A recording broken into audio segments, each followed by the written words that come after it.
Hello, ladies and gentlemen. I am bringing you another live set in the Tyrant's Tale qualifier. We're heading into the Elimination 1B match. It's going to be between Son of Alcatraz and JujiK. JujiK, the heavy favorite in this mirror matchup. We're starting off on Oblivion. Map 2 will be Blackwater, Bastion. If we need it, Genesis Y waits as the decider. I will ask for a second ready check, and then we will get on with it. Looks like our players are ready. I haven't seen Son of Alcatraz play a mirror. He's actually played PvZ versus BiddyB and PvT versus, what have you, the Luciferius, of course, and that was back in the Fraud of July. Son of Alcatraz then went on in his opening match to be seeded against BiddyB's Zerg this time around. And I guess some much closer matches this time than in their group, but still going the way of BiddyB 2-0. JujiK, on the other hand, did proceed past DinoMan44, another new player. That was, I believe, a 2-0 in his favor PvZ earlier in the bracket, thus landing him a match against Veek.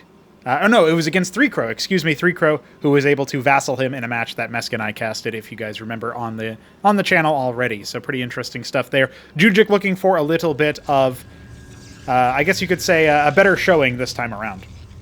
One of the things that Alcatraz has struggled with is keeping his resources in check and keeping his worker count up. In fact, the reason why he doesn't have a lot of resources a lot of the time is because he does not build workers very frequently. You can see him cutting workers here, whereas JujiK, on the other hand, is doing a lot better of a job at keeping that steady worker production. So I feel like with the worker scout here as well, I mean, right now the economy is going to look a little bit different. Alcatraz harvesting Vespene very early on instead of, waiting for that. I don't know exactly what he's planning to make. But I guess if I was trying to read his mind, I would say, okay, he's getting a lot of early Vespene so that he could bank up a lot of Ecclesiasts in the early stages of the game. And now he's going to go ahead and go out on a worker, little bit of a worker scout here. But you can see he's effectively down 2 workers. It's like 1.8 workers in terms of the training time when you factor that into account. So not ideal as an opening move here. You can see him also putting down a Warden very fast. I think he's been conditioned towards playing against, BiddyB's 7 pools and 8 pools and such. However, with this idle gateway here, it kind of makes me feel like Alcatraz might be waiting for, I don't know, a Dragon or something. I'm not 100% sure what he's doing for, but the early Warden is going to cede all timing that he might have otherwise, and JujiK can just basically use that as the opportunity to move across the map, right? This is something that I believe we saw way back when. For those who are real OGs for Cosmonarchy, you might have seen 3Crow do this a lot. Way back when, and I feel like maybe some other players, I think I saw Lundier do this before he developed his fixation with the Envoy. So he was just sort of making them early on and hoping that it would defend him versus early units and stuff, and then maybe he would go like early fast Stargate back in that era. This is like years ago. I'm talking like a year plus ago. So a very long time ago. But looks like we are going to see Pylon by the ramp. Alcatraz going to go ahead and position himself with the Hierophant. Still idle on his gateway. Now idle on his Nexus for a, what is that, 3-4 seconds? Need to get that one ranking, dude. Already behind a lot. He's gonna go for a Matrix at the ramp. Kind of makes you wonder what this Warden was for then. I think maybe the trauma is very high as far as that's concerned. A couple Zealots idling back here, but it looks like JujiK gonna go for a very basic operation. Is he sending in multiple workers? I'm not sure why. Is he worried about the Zealot getting in? I guess he wants to try to wall that off, but this is really cutting into his economy, and now he's got some workers coming out, but definitely a little bit on the lower end here. This is one of the reasons why I think I said JujiK is a heavy favorite, because when you're looking at it, it's just, when you're up against a player who doesn't build as many workers as you, that's like the first thing that immediately jumps out at you. But also if you're really heavily trying to wall off and like stop your opponent from coming in and putting down all the static defense, I mean, this is, I think that's 150 minerals apiece for both of those structures there. If I take a look at the Matrix here on the website, yeah, it's 150 and 50 gas, so pretty significant amount of resources put down. That is the equivalent of these 2 gateways, plus 50 Vespene. So when you factor that in, of course, it does seem like JujiK is going to have a much better army, be able to maybe muscle up this ramp, attack the pylon, that sort of thing. Embassy coming for fast. I guess if JujiK drags his feet, Alcatraz could get a lot of workers out, and could even use an Envoy to like move the Warden forward or something if he wanted to. Waiting now for the resources. Got a scribe queued up now, so blocking him from adding another gateway if that's what he wants. He's kind of in the dark. I don't think he got very deep in the scout earlier. He might have seen the gateways, but I think the first Zealot kind of shoot him away really fast. So Yeah, it's going to be workers. So he'll actually have the opportunity to catch up in workers a little bit before JujiK's Nexus finishes in the natural. Of course, we're going to have to see about an expansion at some point soon. And I think mirror matchups can be pretty unforgiving, but in Cosmonarchy, it really matters what your army composition is. Like, I don't think this is an unwinnable position for Alcatraz, but it's fast approaching that kind of situation where, in order to claim victory, you are going to need to play significantly better than what you would have had to play had you just kind of been equalizing in parity the worker count and the tempo and stuff. So you can see here, once again, his worker queues are a little idle and whatnot. So if he ends up watching these back, it might be some good advice to sort of lean in on. I did not yet see the matches that were played. Obviously, I saw the 3-core JujiK series that I was talking about earlier. I casted that with Mesk. I did not see Alcatraz's previous set versus Biddyby, but I had held out some hope that Alcatraz had improved pretty significantly because he was able to do some pretty good power here to stave off Biddyby's assault. Now, he's going to try to really focus down that Zealot, but he still hasn't actually managed to make it happen. And even still, after all that, all the Ecclesiasts are just going to run him roughshod. He's canceling the Nexus immediately.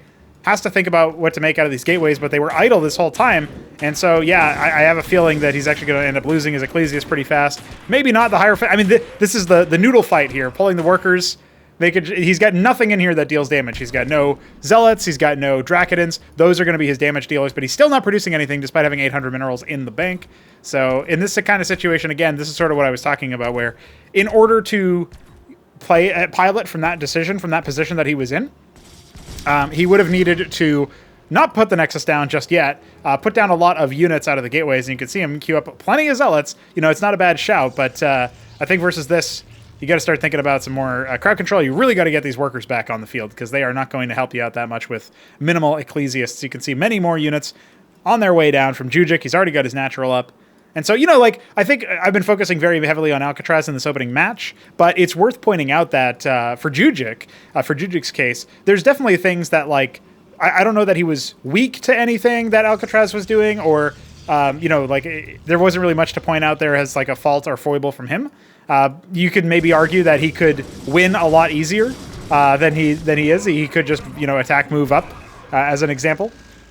And maybe that is true. I would say that is definitely true looking at it. I guess the ramp block is in play now with the Zealots and the gateways. By the way, if you add these resources up, it's 50 minerals for each Ecclesiast and 100 minerals for each Zealot. And so with the queue, you have 150 minerals plus the 100 Vespene. That's a situation where you can turn that 150 minerals immediately into another gateway, and then you can, you know, add resources in afterwards. So instead of queuing a bunch, that's generally a good advice is, if the quintessential example is if you're playing Terran and you've got 3 Mavericks queued up behind a unit that's already training actively, then those 3 Mavericks could just be another stockade, right? Those 3 Marines could be another barracks if you're going to use StarCraft 1 terminology. So that's a pretty easy way. And you can see here, Alcatraz realizing, okay, I'm queuing a lot. I should just pop down some gateways here.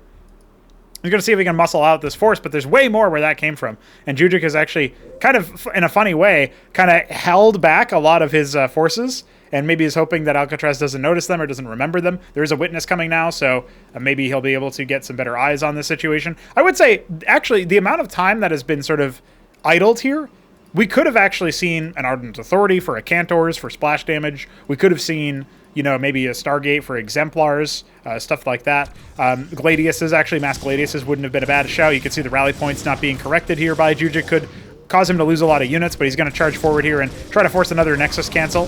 And yeah, this is an overwhelming number of units here that Alcatraz has to respect and has to fall on back. He's putting down a Warden, but that's 35 seconds long for a build time, my friend. You are going to need to cancel that, and he does. But he loses almost all of his combat units here as a result of that. We'll see if JujiK tries to take this opportunity to charge forward. You can see the workers once again being scrambled to the front lines, which is not where they need to be. A lot of resources still in the bank. In fact, if he only had more Vespene, he could just drop a Monument of Sin right now. But he's almost got the minerals for it. It's 1,100 minerals.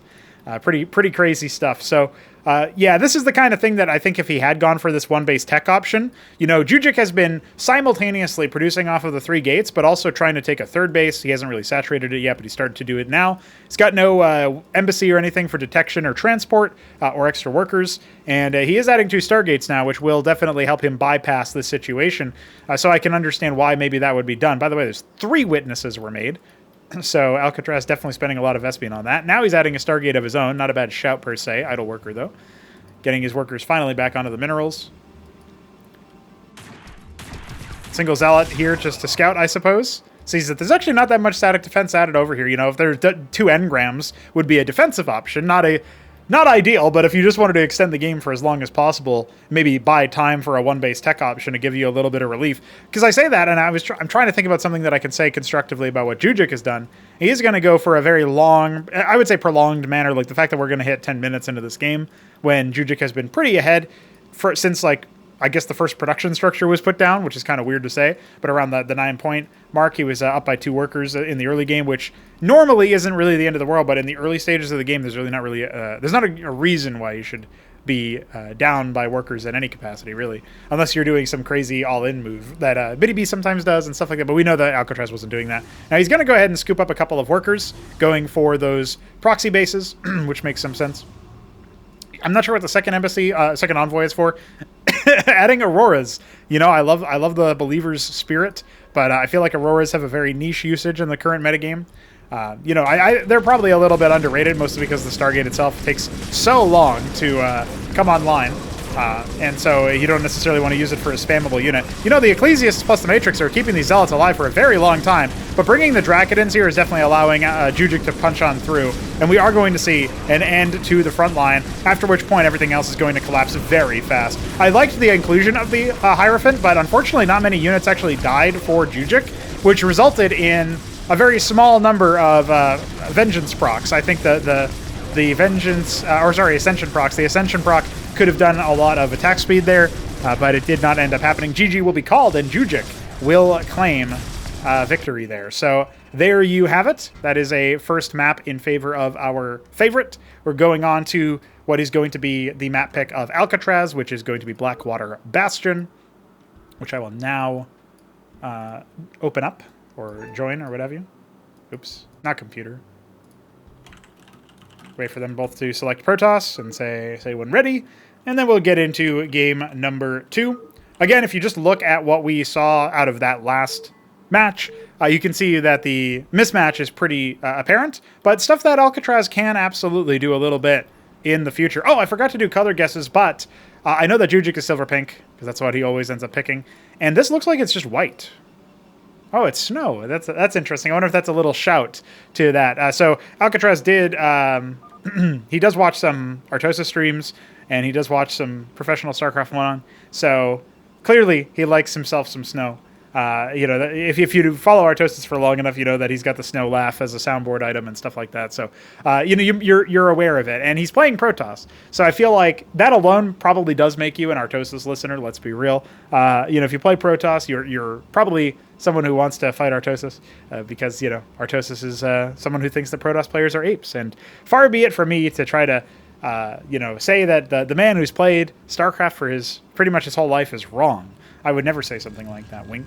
But I am noticing that Alcatraz, with the snow color, he must be nodding to that, you know. Maybe that's what that embassy was for, except for when he made the second envoy or had it in production, he didn't have the Ardent Authority coming up for the Cantor, which is Cosmonarchy's equivalent to the Reaver. It's the version of it, anyway. bit different as far as construction goes and as far as a unit goes. I'll take this opportunity to take a sip and shout you guys out to the link in the bottom right where it says coffee.com/Pronogo and Week7 because you can donate towards tournament prize pools, towards general development of the project, and so on and so forth. Just, you know, let us know. It's going to be a grand library opener for Son of Alcatraz. I need to take this sip ASAP.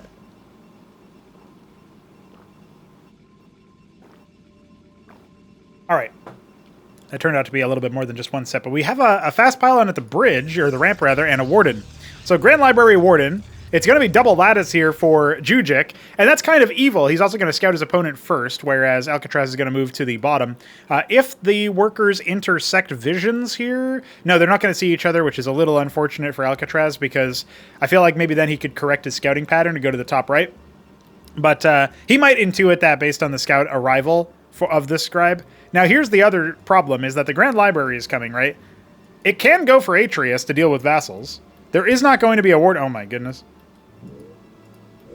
there is not going to be a Warden in time in the mineral line for the Vassal, and there's not going to be a Scout in time for the Vassal. So I think the Vassal is basically guaranteed, I'm going to say 2 worker kills. But as long as he puts down either a Warden or a fast Atreus, he should be able to ward it off pretty quickly here. I don't know that he'll intuit that. He's actually going to go for Amaranths early on. I think he has enough to get an Atreus right now, but didn't have enough Vespene previously. Yeah, it's 200 minerals, 75 Vespene. So something that he could definitely be doing. Sometimes I memorize those unit stats, and other times I just look them up on the on the website. So the fact that JujiK is waiting for having a critical mass of vassals is kind of a problem, actually, or would have been had the Atreus has been made. But instead, there's Amaranths. They're going to clean out the Scribe. You know, as soon as you see the vassals come in, you need to send these Amaranths to the other side of the map, because there's actually nothing that JujiK can deal with here, right? He's going to go ahead and... he's actually tickling the Amaranths, which is not really what he wants to be doing. What is the reaction from our man? He cancels the embassy immediately. Needs to probably cancel... Oh, he goes for a Warden. That's probably the wrong choice. You can't attack a unit that's in production here. You can't obviously target the pylons. I guess that's one thing. You need to take these Amaranths and move them to the top right of the map, because they're not going to do anything besides be cheerleaders. So another pylon comes down. I feel like this is going to be a very unceremonious game too, guys. I don't know about you, but the reaction needs to be something here. You need to put down more pylons. You need to make, you know, Amaranths, Atreus's Amaranths you've already made. Yeah, this is not looking too hot. You know, it's not looking too hot. The workers are starting to combust. JujiK not even paying attention, because he's like, yeah, whatever, I'll make a rogue gallery. He's going to go ahead and... Okay, this isn't actually too bad. JujiK's not paying attention. He's going to lose one of his vassals. He still has 8 more, so it's not really like he can do much at this point. But, hey, you can return units, to, resources very, very far distance mine to the middle of the map. But I think at this point... the vassals are going to be just fine to kill this pylon, especially as more of them come in. And, you know, right idea to start another pylon, but at this point, yeah, they're just going to go after the Warden, and that's going to be it. He is going to charge forward with his Amaranths and his workers. He does not have any resources left. He cannot cancel anything else. Hey, actually picking off another 2 vassals. It might not be the worst idea in the world. Here come the Amaranths for the base trade. They're going to go ahead and go after the power of the pylon here. If that Barghest gets out, which I'm pretty sure it will, that is going to be a lot of armor penetration added in. Just 1 armor penetration, but still it matters. And, you know, I actually don't know how he's going to kill the Amaranths, right? Because the Amaranths do have a lot of shield steal. I guess the Barghest should probably be sent down here to kill the structures with the armor pen. In fact, it's gone. It's not even being involved here. Let's see. Can he focus down the Amaranths? He's focusing down the other workers. I think if he focuses down everything with the Amaranth, with 1 Amaranth, if he focus fires on 1 Amaranth, he is going to do damage to it. And yes, okay, he's got enough vassals out. He has enough vassals out. That is going to be the last hope of Alcatraz. I thought maybe he could make some magic happen, but GG has to be called. I don't think JujiK's ever been put in that situation before, but he is going to go on in the tournament, continuing forward.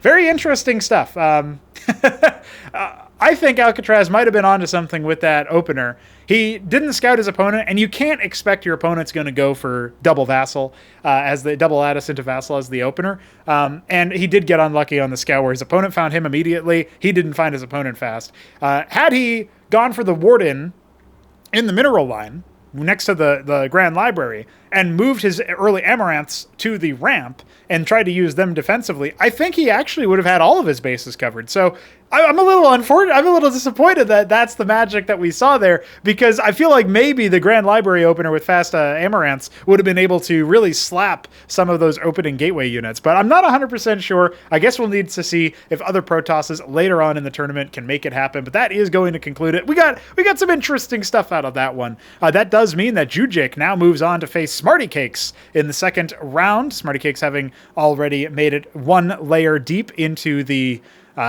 first of all, he made it to face Veek after defeating Balethal, and now he's made it 1 match further, defeating Dead Infested in a hard-fought 3-game series. So interesting stuff there. We'll see what JujiK can do against Smarty. But Smarty has some footage on his man, because obviously JujiK has already played against Three Crow and now played against Son of Alcatraz. So actually a lot of series casted of between JujiK and PvP specifically. So Smarty Cakes will have plenty of homework there. Whereas JujiK, funnily enough, adminned the Smarty Cakes versus Dead Infested match. So everybody's spying on everybody else, and that's the kind of thing that I kind of love about this. So hey, join us for more games in this tournament and outside of this tournament.